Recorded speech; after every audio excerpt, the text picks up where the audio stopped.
Guys मेरा एक सवाल है, इस आईपीएल का नाम इंडियन प्रीमियर लीग क्यों है? इसका नाम इंजर्ड प्रीमियर लीग ही कर दो ना। हर रहे दिन कोई ना कोई एक बंदा इंजर्ड हो जाता है। पिछले वीडियो हमने आरसीबी का देखा है, जॉश हेजलवुड इंजर्ड। इस वीडियो में हम सीएसके का देखने वाले हैं। भाई नेथन एलिस इधर रूल्ड आउट, इंजर्ड भी नहीं, पूरे आईपीएल से ही उसको रूल आउट कर दिया है, वो एक भी मैच नहीं खेल पाएगा। और भी बहुत सारे ऐसे प्लेयर्स है, खास करके बॉलर्स जो इतने इंजर्ड है कि मतलब मोस्ट ऑफ तो रूल्ड आउट ही है, लेकिन जो इंजर्ड है वो भी 5-7 मैचेस मिस करने वाले हैं। तो ऐसे में स्पिनर्स का रोल बहुत बढ़ने वाला है। और अब ये टीम्स के लिए हेडेक बन गया कि इतने सारे इंजर्ड प्लेयर्स के हम रिप्लेसमेंट कहाँ से ढूंढ के लाए, क्योंकि ऑप्शंस तो मल्टीपल नहीं होते, मतलब लिमिटेड ऑप्शंस होते हैं, क्योंकि बाकी के टीम्स भी ऐसे प्लेयर्स उठा चुके हैं ऑक्शन में। तो लाइक टू लाइक रिप्लेसमेंट मिलना भी बहुत मुश्किल हो गया है। तो अभी जो नेथन एलिस जो सीएसके का इंजर्ड हुआ है, तो उसका क्या इम्पैक्ट पड़ने वाला है? भाई इम्पैक्ट तो बहुत पड़ने वाला है सीएसके पे। वो क्या होगा वो आगे हम देखने वाले हैं। साथ ही साथ ये भी डिस्कस करेंगे कि थाला का ये लास्ट सीजन होगा। लग तो नहीं रहा है कि लास्ट सीजन होगा, लेकिन we will discuss about it. तो ऐसे ही बने रहना वीडियो के एंड तक। चलो स्टार्ट करते हैं। सबसे पहले तो फटाफट इनकी स्क्वाड देख लेते हैं। इनके बैटर्स एंड विकेट कीपर्स है captain Ruturaj Gaikwad, MS Dhoni, Sanju Samson, Dewald Brevis, Ayush Mhatre, Kartik Sharma, Sarfaraz Khan and Urvil Patel. Batting तो पावर पैक है थोड़ी। फिर इनके ऑलराउंडर्स देखे तो उसमें आएंगे the main allrounder Shivam Dubey, फिर Jamie Overton, Ramakrishna Ghosh, Anshul Kamboj, Aman Khan, Akeal Hosein, Matthew Short, Prashant Veer and Jack Foulkes. और उसके बाद अगर हम बॉलर्स देखें तो बॉलर्स में आएंगे Matt Henry, Rahul Chahar, Noor Ahmad, Khaleel Ahmed, Mukesh Choudhary, Gurjapneet Singh and Shreyas Gopal. तो ओवरऑल अगर एक स्क्वाड का एक रफली अगर रिव्यू दूं तो मेरे ख्याल से टीम में थोड़ी सी बैलेंस की कमी लग रही है, जो मैं आपको आगे डिस्कस करने वाला हूँ वीडियो में। लेकिन स्क्वाड वैसे देखे तो 8/10 स्क्वाड है, इतना भी वीक नहीं है बाकी टीम्स की तरह। प्लेऑफ निकाल सकता है अगर अच्छा खेले तो, अगर सभी प्लेयर्स टाइमली क्लिक हो प्लेऑफ ये लोग निकाल सकते हैं। सबसे पहले I would like to talk about the trade of Sanju Samson. किस महापुरुष का आइडिया था कि राजस्थान से भाई संजू सैमसन को उठा लो सीएसके में। एक तो लोकल बॉय है और ऊपर से उसको मतलब पूरा पता है उस ग्राउंड का, और ऊपर से अभी तो उसका करंट फॉर्म भाई क्वार्टर फाइनल वर्ल्ड कप का वेस्ट इंडीज के खिलाफ 97 नॉट आउट, सेमीफाइनल 89, फाइनल 89, और वो भी लगभग 200 के स्ट्राइक रेट से वो स्कोर करके आया है। तो पूरा कॉन्फिडेंस तो है उसमें। और ऊपर से मुझे चेन्नई के फैंस का एक बहुत अच्छा मतलब पसंद आया है कि वो माना कि उसने सीएसके के लिए अभी तक कुछ खेला नहीं है, लेकिन उसे अपना लिया है सबने। वो बोलते हैं कि वो हमारा ही प्लेयर है, तो वो उसे और सपोर्ट करेगा। तो या संजू सैमसन के लिए राजस्थान के मतलब अगर हम कंपेयर करें, ये बहुत अच्छा सीजन जाने वाला है। I would not wonder if this goes the best season for Sanju Samson IPL career. और ऊपर से अभी एक बात अच्छी है उसके लिए कि कैप्टनसी का उस पर कोई प्रेशर नहीं, क्योंकि कैप्टनसी तो ऋतुराज गायकवाड़ ही करने वाला है, और उसको हेल्प करने के लिए धोनी भी है। तो संजू सैमसन को जाके बस बैटिंग करनी है, ओपनिंग से बहुत तगड़ी स्टार्ट देनी है, और बस फील्डिंग ही तो करनी है, कुछ मतलब उसके ऊपर ज्यादा लोड नहीं है। तो या संजू सैमसन के लिए बहुत अच्छा सीजन जाने वाला है। ये तो हुआ ट्रेड विंडो का, उन्होंने मचा दिया है उसमें। लेकिन अगर हम ऑक्शन के पॉइंट ऑफ व्यू से देखें तो सीएसके के पास सेकेंड हाईएस्ट पर्स था, लेकिन उनके जो डिसीजंस थे ना मुझे थोड़े से कंफ्यूजिंग लगे। मतलब उन्होंने अराउंड का 42 या 43 करोड़ का उनका जो पर्स था, उसमें से उन्होंने 28 करोड़ दो अनकैप्ड प्लेयर्स पे उड़ा दिए। वो है प्रशांत वीर और कार्तिक शर्मा। आई नो कि वो मतलब है अच्छे प्लेयर्स, प्रशांत वीर एक ऑलराउंडर है और Kartik Sharma wicket keeper batsman है। तो ऐसा नहीं है कि मतलब हम पिछले साल तक देखते थे कि उनके पास दीपक हुडा, राहुल त्रिपाठी जैसे मतलब एकदम एज प्लेयर्स थे, लेकिन अभी उन्होंने एक अच्छा सा टर्न लिया है कि हम इनएक्सपीरियंस और यंग गन्स के पास जाएंगे। तो डिसीजन मुझे अच्छा लगा, लेकिन दो इनएक्सपीरियंस और अनकैप्ड प्लेयर पे 14 करोड़ उड़ा देना, तो दोनों के मिला के मतलब अपने ऑलमोस्ट 70% पर्स अपने उन दोनों पे ही उड़ा दिया है। अगर हम उन दोनों के स्टैट्स देखें तो सबसे पहले कार्तिक शर्मा, उसने T20 या डोमेस्टिक में 12 इनिंग्स में 334 रन मारे हैं with an average of 30.36 and strike rate of 162.92, जिसमें 250 भी इंक्लूडेड है। और ऊपर से प्रशांत वीर 20 मैचेस खेले हैं, 420 रन बनाए हैं, batting average of 36, strike rate of 135, और बॉलिंग देखे तो उसने 12 विकेट्स भी लिए। तो आई नो कि ये इमर्जिंग प्लेयर्स है, आगे जाके बहुत अच्छा खेलेंगे, लेकिन अभी के लिए उन पे इतना इन्वेस्ट करना क्या सही था?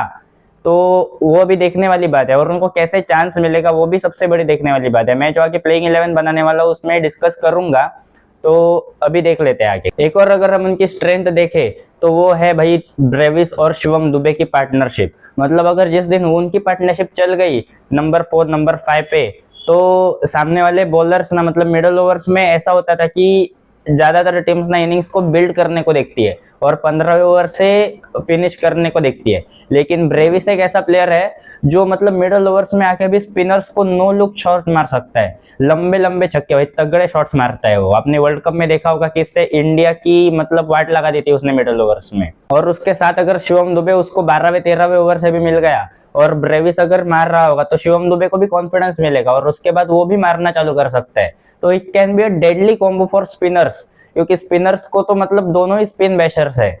साथ ही साथ शिवम दुबे को बाउंसर्स के भी ज्यादा फर्क नहीं पड़ता, वो उनको भी मारता है। साथ ही साथ एक और इस साल मुझे जो प्लस पॉइंट लगा, जो मतलब पिछले साल उनका थोड़ा सा लैग कर रहा था, लेकिन इस साल नूर अहमद, राहुल चहर, अकील हुसैन, 3 क्वालिटी स्पिनर्स उन्होंने उठा लिए हैं।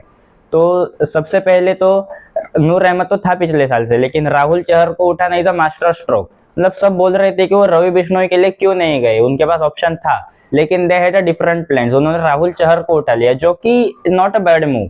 राहुल चहर बहुत अच्छा स्पिनर है, उसने एमआई के लिए या फिर पंजाब के लिए बहुत विकेट्स ली है। तो अब आते हैं उनके वीकनेसेस पे, जो मैंने सबसे पहले जो वीडियो के स्टार्टिंग में बोला, Nathan Ellis is ruled out. Death overs में भाई पूरा इम्पैक्ट पड़ने वाला है उनके ऊपर, क्योंकि नेथन एलिस ही उनके स्क्वाड में अभी तक ना मुझे सबसे प्रूवन डेथ ओवर स्पेशलिस्ट लग रहा था। उसकी जो back of the arm slower one है, बहुत बैट्समैन को मुश्किल होती है उससे मतलब रीड करना, क्योंकि उसकी बॉलिंग आर्म की जो स्पीड होती है वो सेम ही होती है, लेकिन बॉल की स्पीड वो कम कर देता है इवेंचुअली। तो उनके पास मतीशा पथिराना था, लेकिन उन्होंने उसे रिटेन नहीं किया, वो अलग सोचने को गए, क्योंकि पिछले साल मतीशा पथिराना की डेड बॉलिंग बिल्कुल नहीं चली थी। तो उन्होंने क्या सोचा कि हम नेथन एलिस को ट्राई करेंगे, इस साल नेथन एलिस निकाल लेंगे। लेकिन भाई नेथन एलिस कैसे निकाल लेगा, वो तो रूल आउट हो गया। मतलब उसमें उनकी भी गलती नहीं है, इंजर्ड होना तो उनको भी नहीं पता था, उनका प्लान अच्छा था। लेकिन अब जो नेथन एलिस रूल आउट हो गए, तो अब उनकी डेथ तो बॉलिंग में ना मार खाने वाले हैं शायद से, क्योंकि मैट हेनरी, खलील अहमद, ये जो सब है ये नई बॉल वाले बॉलर्स है। तो उनको एक अच्छी सी रिप्लेसमेंट देखनी होगी, जो उन्होंने अब तक अनाउंस नहीं की है। होप करते कि वो जल्दी से जल्दी अच्छा से एक डेथ ओवर स्पेशलिस्ट तो देखे। अगर बात कर रहे हैं एमएस धोनी के बैटिंग पोजीशन की, तो एमएस धोनी को मेरे ख्याल से इस साल 6 या फिर 7 पे तो बैटिंग के लिए आना ही चाहिए, क्योंकि पिछले साल हमने देखा बहुत पिच आता था, 8वें पे 9वें पे आता था।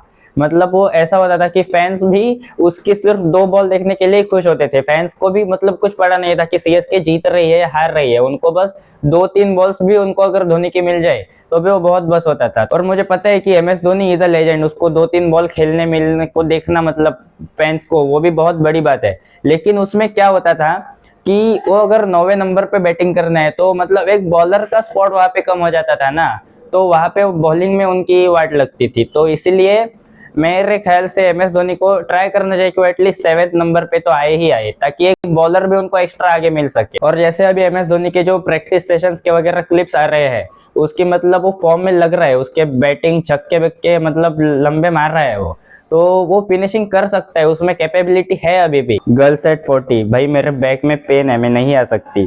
मीनवाइल बॉयज एट 40, भाई एक और सीजन खेल लेता हूँ ना, क्या ही हो जाएगा। तो मैं जो बात कर रहा था कि उनके स्क्वाड में थोड़ा सा डिसबैलेंस है, तो वो ऐसा है कि अगर मतलब वो ज्यादा बैटर्स खिलाने जाए, मैथ्यू शॉट भी है उनके पास, या फिर अकील हुसैन को एज एन इम्पैक्ट अगर यूज करे, तो भी उनके पास बैटर्स जो प्रॉपर हिटर्स है वो सिर्फ 6 ही है।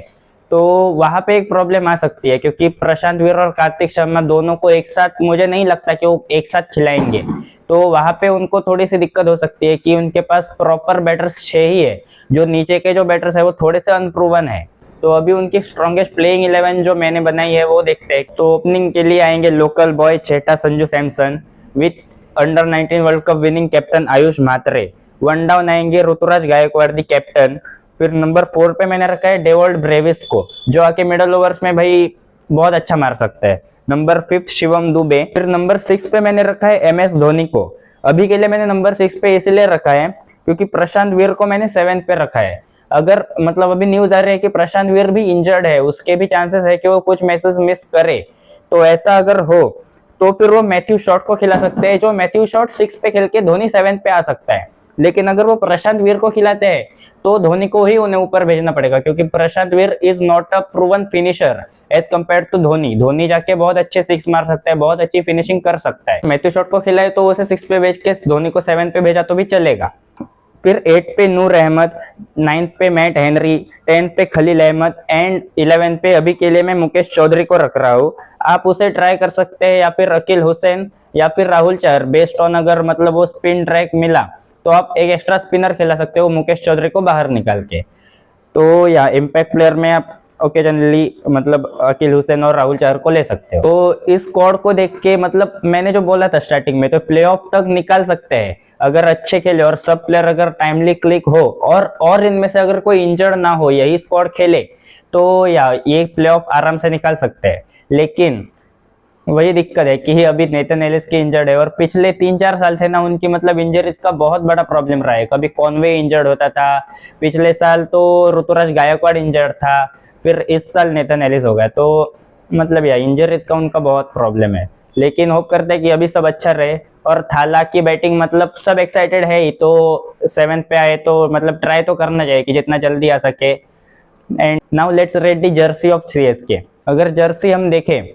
तो बहुत अच्छी बनाई है जर्सी। और यहाँ से जो उनके जो नए उन्होंने डिजाइन ऐड किए, जो ब्लू स्ट्रिप्स जाते हैं यहाँ से, बहुत अच्छे एकदम कूल लग रहे हैं। एंड येलो कलर मतलब हमने मोस्ट देखा होगा कि डीसी या फिर एमआई, एलएसजी मतलब ट्राई करते हैं कि जितना ब्लू हो सके उतना, लेकिन सीएसके की जर्सी में ना बहुत यूनिक लगती है येलो कलर की, ब्लू का कुछ शेड ही नहीं होता उसमें, तो बहुत अच्छी लगती है उनकी जर्सी। तो I would like to rate this jersey 8.5 on 10। बहुत अच्छी जर्सी बनाई है उन्होंने। तो अभी और भी रिव्यूज आने वाले हैं, अब तो बहुत फ्रीक्वेंटली रिव्यूज आएंगे, तो बने रहना चैनल पे, सब्सक्राइब करना, वीडियो को like and thanks for watching.